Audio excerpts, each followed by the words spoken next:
We're so glad that you could join us today as we discuss sports from a global perspective, and we discuss every possible sports. Today we have a few things to discuss, and so we're going to jump right into it. But just let me remind you that we ask you to like, subscribe, follow, and share.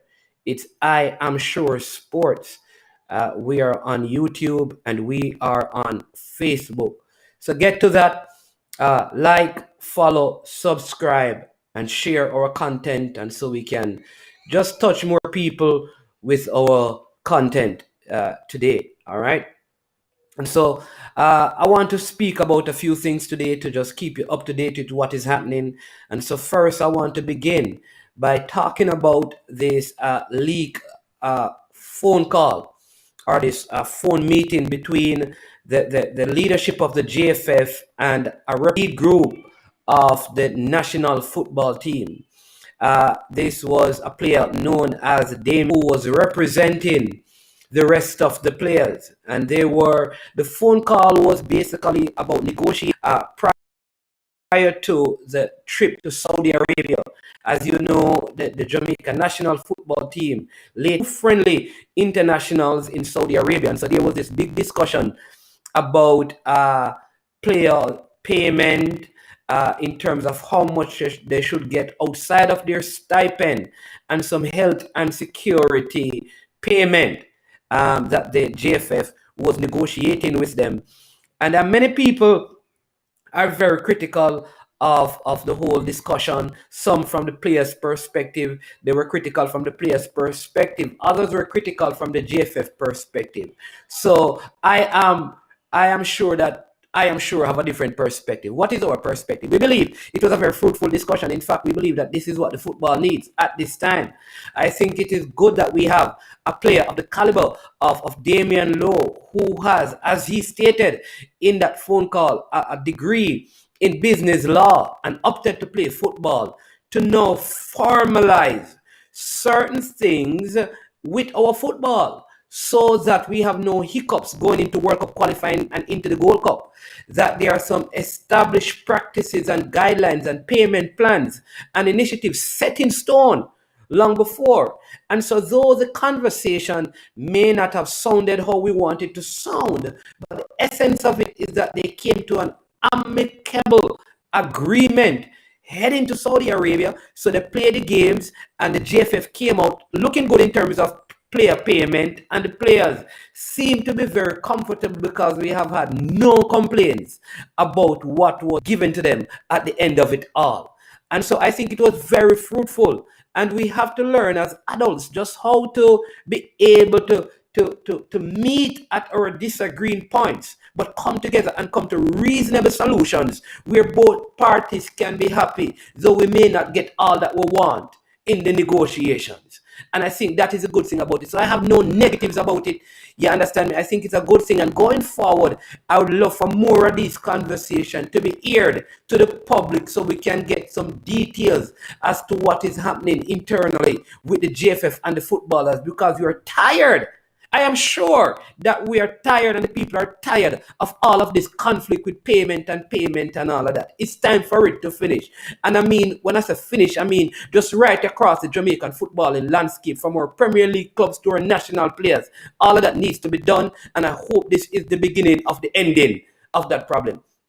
However, speaking about leak stuff, I want to also speak about this other thing now with Darren Bravo. As you know, Darren Bravo was one of the players selected to go on the Bangladesh tour, but he refused to. And again, let me state, we believe that the players have a right to go or not to go. The concern we have is that if the players who go perform, what happens to the player who opted not to go? That is the big question that we're asking, and we shall see what the results of that is going to be. All right, let's get back to Darren Bravo. So, Sir Vivian Richards and Sir Courtney Ambrose made some statements, general statement about all forms of West Indies cricket and almost all players, speaking about the poor performance of the players and how they need to be better at their batting and bowling and all of that. Absolutely nothing is wrong, especially coming from these two iconic, revered, loved West Indian past players, by almost every person in the Caribbean who is a fan of cricket. Now, Darren Bravo is the only player thus far who commented publicly on what they said.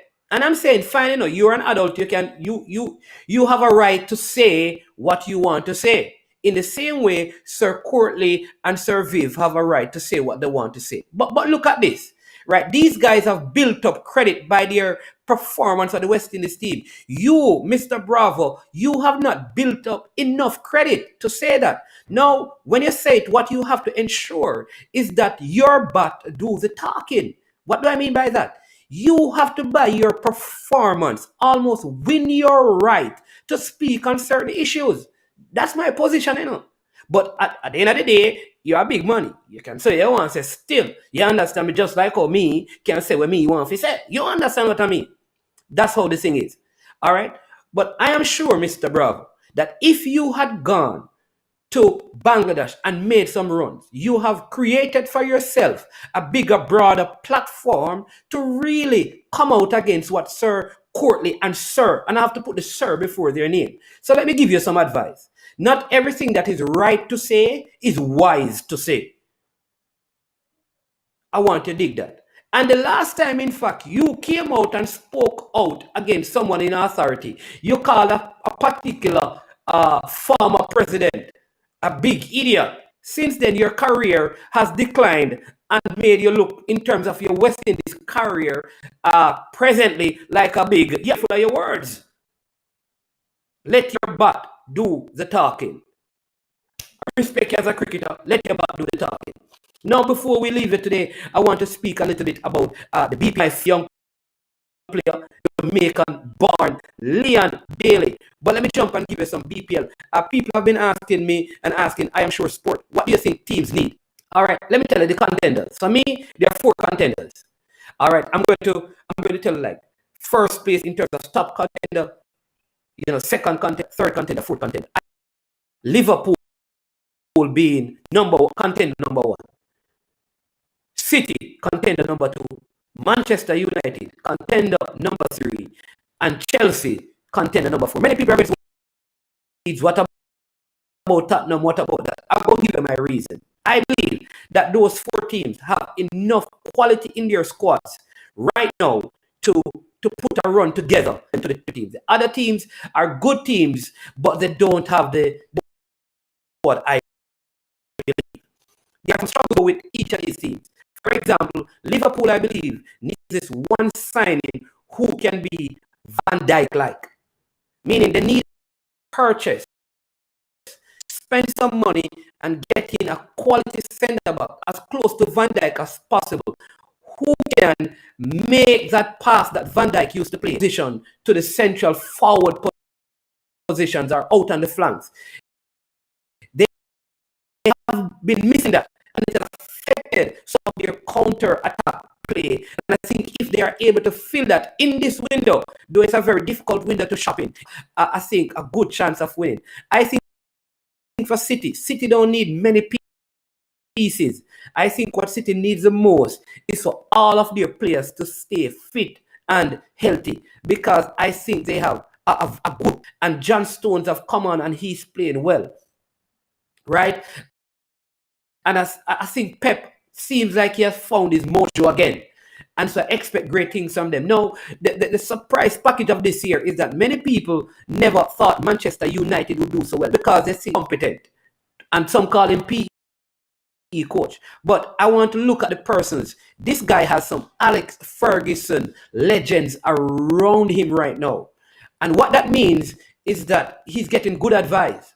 And therefore, I think this is helping the coach to bring out the best in these players. So I believe Manchester United is in pole position to surprise some people. They're not my favorite team, and I would prefer Liverpool to win, right? If not Arsenal, you understand. But here's the thing: if they can get a good, like this Inter Milan center forward that everybody wants. If they can get him, the Argentinian center forward out there at Inter, if they can get him to come and play center forward for them in this window, I think it puts them above everybody else. Because I think though Cavani is good, he's not going to be fit enough, I believe, to bring them. And I don't think Martial is a good enough center forward to win them a title. All right. So that's what they need. I think for Chelsea is because I believe they have such a good, but they don't have the best coach. And unless they change the coach, I don't stop there. And I doubt that they're going to change the coach, because the next coach, for example, I think if Allegri had the same squad, they would be further than they are right now. That's what I personally believe. I could be wrong, but that's just my thoughts on the whole thing. So I think for Chelsea, the change that they need is harder to happen because it is replacing the person at the top, and that is not always the easiest thing to do. All right. Finally, let me give you some Leon Bailey information. Right now, I believe he's on top form, but I also believe his time at Bayer Leverkusen is over. A player that I really, really, really love. I mean, I think right now at this stage of his career, he needs to make not the big move yet, but the next move before the big move. And I think that is in the Premier League. He may not be able to get in one of the teams that are contending right now. But I think if he were, for example, to go to a Leicester City under Brendan Rodgers in the present position that they are, or if he were to go to Everton with a Claudio down there, if he were to do that, or to go to probably an Arsenal, if he went to one of these teams and did 2 seasons and helped to bring them in the Champions League position, I think this would be like the best thing for him, and it would increase his value. All right. In fact, I think Everton would be fit, because if they have Calvert-Lewin and he stays in this window, and they have Richarlison on one side and they put him on the other side and move James Rodriguez, man, that would be like one of the best top 4s in the Premier League. And so I think the best fit for him right now would be Everton. Of course, my head says Everton, but my heart says Arsenal. And so Leon, if you're seeing this, you know where I want you to be. But one thing I know, I am sure that your time in Leverkusen is finished. I think you are maxed out there, except that you could help them to win the Europa League. But you have maxed out there, and the next step in your career is a 2-year move to one of these, outside of the top 4, one of the other top 6 teams out of the top 10 in England. And then from there, after 2 years, when you're around 25, 26, you make that Barcelona, a Juve, or a Manchester United, or imagine you were able to connect with a Raheem Sterling, you on one side, Raheem Sterling on the other. That would be a dream come true. I am telling you. So looking forward to that and seeing what else is going to happen in the transfer window. So I am sure that this is a season for Leon Bailey to make a move. I am sure that until Darren Bravo start making some runs, he needs his mouth shut and let his back do the talking. I am sure that the Philadelphia Eagles have nothing to do with the Giants not making the playoff. Giants, you should have won your games when you had the opportunity. And don't talk about the Philadelphia Eagles throwing the game to the Washington Wizards because they hate you. You had the opportunity. I am sure if you had won 1 of your last 3 games, it would not matter what the Eagles do or what the Eagles did not. Get your act together, get yourself together, and prepare for next season. You were an average team. You'd have entered the playoff with a losing record and would have spared a spanking. Giants, you're my team. But that's just the real truth. I am sure that is the real truth. I am sure that moving out of this Damian Lowe GFF meeting, it is going to be smooth sailing for the Reggae Boys heading into the World Cup qualifier. This is I Am Sure Sports. I am Omar Sennett. Again, thank you so much for joining us. Looking forward to seeing you again later in the week. We have some interviews coming up for you, so stay tuned for that. We have some prizes that we're going to give away at the beginning of this new year. I am sure about that. All right, so see you